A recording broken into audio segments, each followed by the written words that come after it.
Well, we go to Colorado with kids on a school trip. An 11-year-old girl was not only forced to sleep in the same room, but the same bed as a boy. Are you retarded? What the fuck is this? But don't worry, kids. Bullshit. The boy's trans, so Eloise, I am 6. it's all good. You gotta be fucking kidding. And the parents were told nothing. Fuck! I'm Jazz Borganzo, and this That's fucked up, man. is What's Next.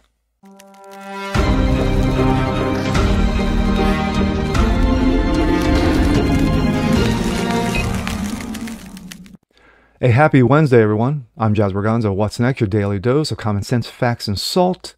Hope you guys are feeling good today on this hump day. School trips. Remember those?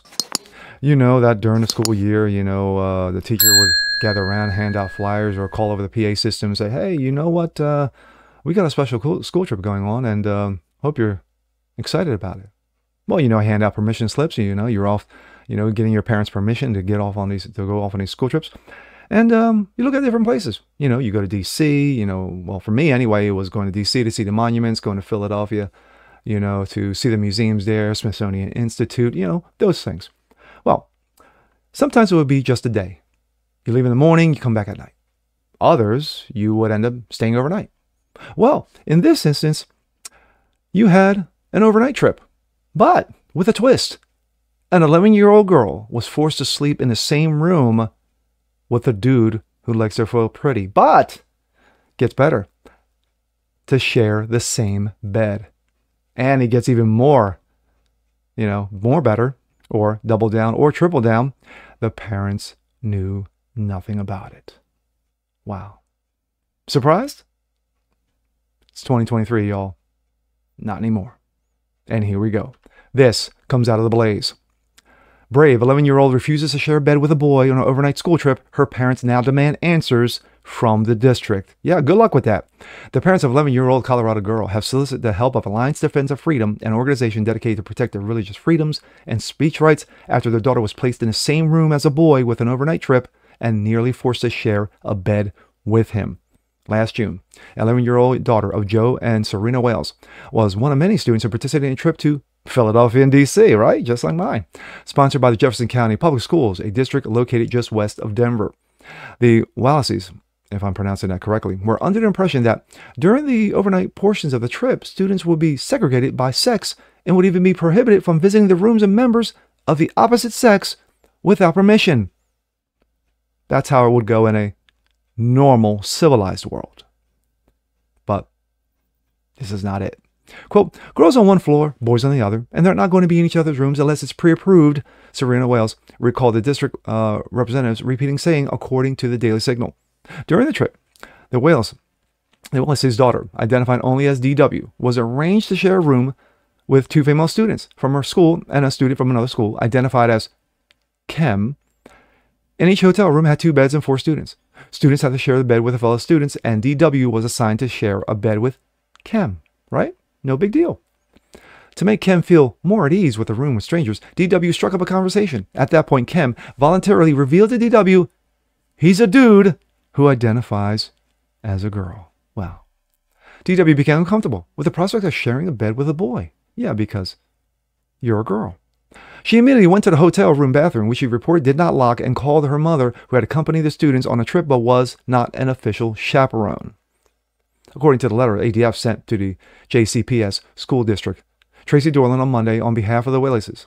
What's happened next was a series of lies and obfuscations that attempted to protect Kem's privacy and my feelings at the expense of the privacy and feelings of other students and parents.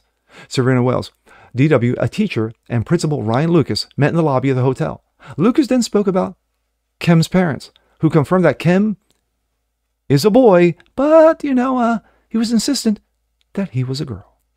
And it was supposed to be in stealth mode.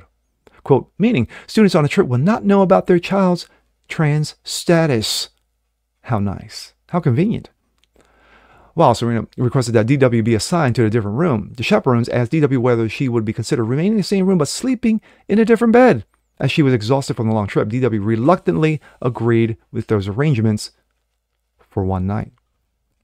DW was also instructed to lie to her roommates and indicate that she had to change beds to be closer to the air conditioner, the ADF letter claimed, which led to an unforeseen new problem.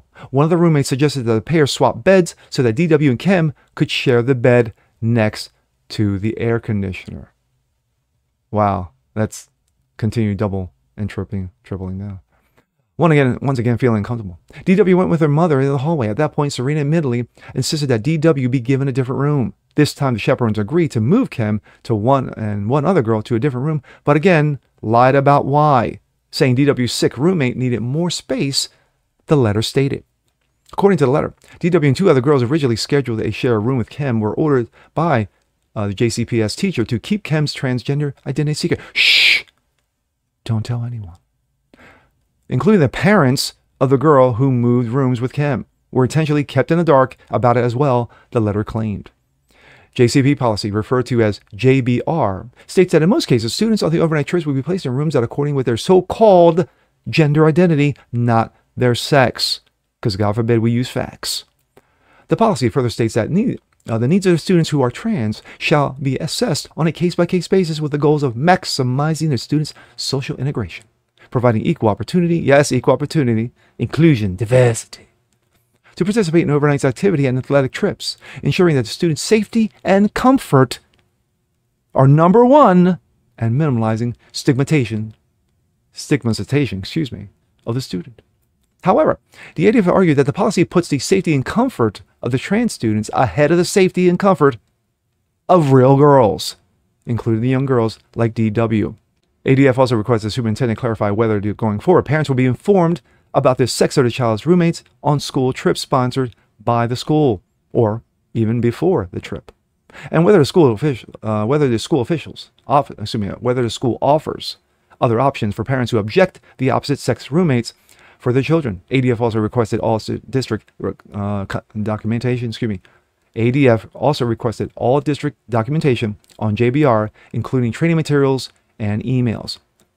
Superintendent Dorland has not yet responded to the letter publicly. She also did not immediately respond to the Blaze News request for comment. My thoughts. How nice. We're just going to go on a nice little school trip, kids. No big deal. You know, we'll see the museums, we'll see the sights. It's all good. But, hey, little Janie, we're going to put you in a room with other girls. Hey, no big deal. You know, we'll talk, we'll socialize, and whoop-de-doo. But we're going to add one more student, but we're not going to say anything because, of course, he's in stealth mode.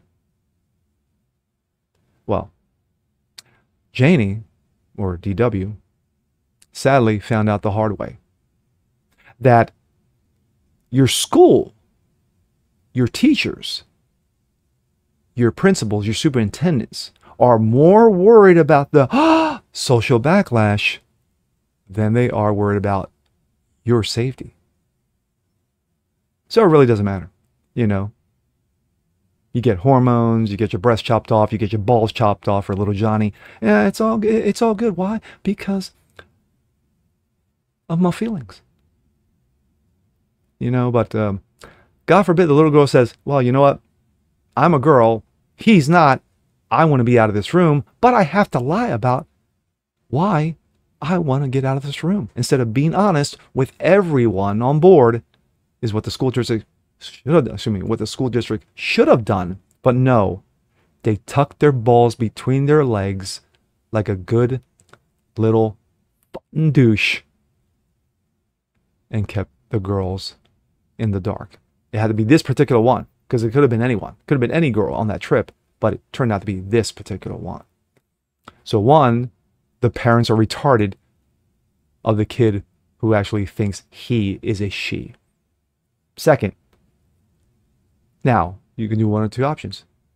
You already hired a defense team. They could take it further with a Friends That Are Brief, or they could just flat out sue the school district, for being completely ignorant and keeping their parents in the dark. Not my call to make. I'm Jasper Gonzo. This is What's Next. Want to see more like this? Please leave a comment below, like it, share, subscribe to it, hit the notification bell so you guys never miss a thing, and we'll see you next time. Peace.